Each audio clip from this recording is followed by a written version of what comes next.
পুজো থেকে উঠে বরের হাতের আলু ভাজি আর এক বাটি পান্তা খেয়ে বসে পড়েছি কাজে।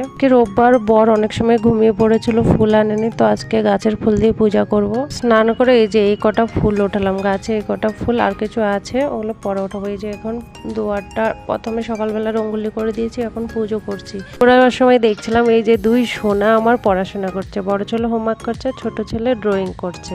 ওরে বাবা, তার ভিতরে দেখছি একটা পার্সেলও এসেছে, বর যেয়ে নিয়ে এসেছে। এখানে দেখো ছোট ছোট টর্কিস মতো টলি মতো আছে, এগুলো দুই ছেলের কাজে লাগবে আর পুজোর কাজেও লেগে যাবে, তার জন্য আমি অর্ডার দিয়েছিলাম। স্নানের আগে আলু কেটেছিলাম, তো বড়মশাই আজকে আলু ভেজে নিয়েছে, তো পান্তা আছে, আলু ভাজি দিয়ে পান্তা খেয়ে নেবো, দুজনের জন্য বেড়ে নিলাম।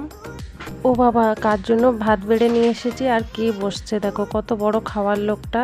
খাওয়া সেরে যে একটু সেলাই করতে বসেছি, সেলাই করতে করতে তার ভিতরে রান্নাও করছি। এই যে পাঁপড় ভেজেছি, এই দেখো ছোট ছেলে নিয়ে দৌড়াচ্ছে। দুপুরের রান্না উচ্ছে ডাল আর বাঁধাকপি ভাজি আর এই যে দু প্রকারের পাঁপড়।